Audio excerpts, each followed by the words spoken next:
सिया अपने पति नंदन के साथ एक अपार्टमेंट में रहती थी। नंदन के माता पिता नहीं थे, लेकिन उसकी एक छोटी बहन रचना थी, जिसकी शादी हो चुकी थी। नंदन एक बड़ी कंपनी में नौकरी करता था और अपनी सैलरी लाकर सिया को दे देता था। महीने के खर्च के बाद भी सिया के पास काफ़ी पैसे बच जाते थे। वह हर महीने कपड़े और गहने खरीदती थी। कुछ दिनों पहले ही नंदन ने एक नई गाड़ी खरीदी थी। एक दिन जब सिया घर पर थी, तभी दरवाजे की घंटी बजी।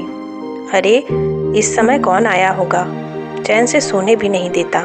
दरवाज़ा खोलते ही उसने देखा कि सामने उसकी ननद रचना अपने बेटे अंश के साथ खड़ी थी। अरे दीदी, आप अचानक कैसे आ गईं? बस भाभी, आपसे और भैया से मिलने का मन हुआ तो चली आई। आइए अंदर बैठिए, मैं पानी लाती हूँ। सिया रचना और अंश को पानी देती है और फिर बातें करने लगती है। और बताइए दीदी, आपके ससुराल में सब कैसे हैं? सब ठीक है भाभी, आप बताइए भैया कैसे हैं? बिल्कुल बढ़िया हैं। हमने पिछले ही महीने नई गाड़ी खरीदी है। अगर आप फ़ोन कर देती तो नंदन आपको लेने आ जाते। तभी अंश बीच में बोल पड़ा। माँ, कैसे फ़ोन करती? पापा से झगड़ा जो हो गया था सुबह। दीदी, ऐसी क्या बात हो गई? अचानक आना पड़ा? भाभी, आपको नहीं पता, ये रोज़ शराब पी कर आते हैं और मुझे मारते हैं। भैया से पैसे लाने को कहते हैं। जब उन्हें पता चला कि आपने नई गाड़ी खरीदी है तो मुझे ताने देने लगे कि दहेज में गाड़ी क्यों नहीं मिली। सिया को यह सुनकर झटका सा लगा। वह सोचने लगी, हे भगवान, ये तो अपना घर बार छोड़कर यहाँ आ गई है। अगर ये यहाँ रुक गई तो मेरे खर्चे और शॉपिंग की तो पोल खुल जाएगी। अरे भाभी, आप क्या सोचने लगी? कुछ नहीं दीदी, बस आपके घर के हालत के बारे में सोच रही थी। शाम को जब नंदन घर आए और अपनी बहन को देखा तो वह बहुत खुश हुआ। रचना ने उसे सारी बातें बता दी। नंदन बोलता है, बहन तू चिंता मत कर, यह घर तेरा भी है। जब तक जी चाहे तो यहाँ रह सकती है। सिया जल भुन गई, लेकिन कुछ नहीं कर सकी। कुछ दिन तक सब कुछ ठीक चला, लेकिन अब सिया को ज़्यादा काम करना पड़ रहा था। ऊपर से अंश बहुत शरारत करता था। एक दिन सिया ने रचना से कहा, दीदी, मुझे ज़्यादा काम करने की आदत नहीं है। अगर आपको यहाँ रहना है तो घर के काम में हाथ बटाना पड़ेगा। ठीक है भाभी, मैं कर लूँगी।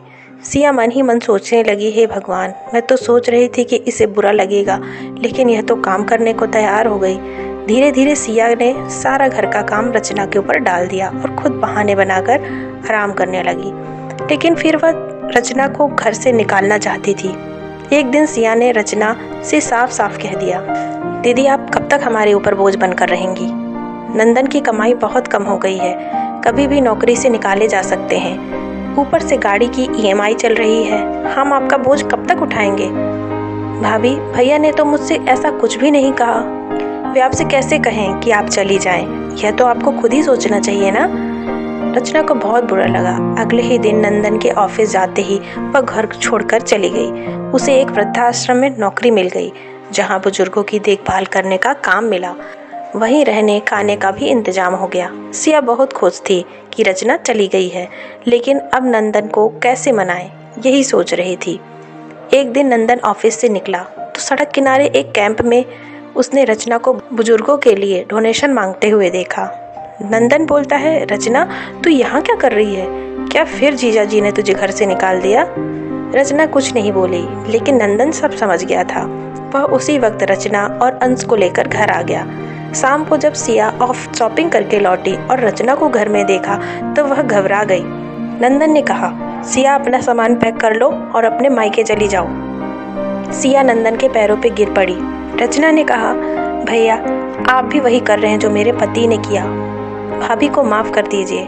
सिया ने कहा, दीदी, मुझे माफ़ कर दो, मुझे अपने कामों की सज़ा मिल रही है। भाभी, मैं ही तुम लोगों पर बोझ बनी हुई हूँ। नंदन, भाभी को कुछ भी मत कहना। यह कहकर रचना वहाँ से चली गई। सिया ने उसे रोकने की कोशिश की, लेकिन अब वृद्धाश्रम ही उसका नया घर बन चुका था।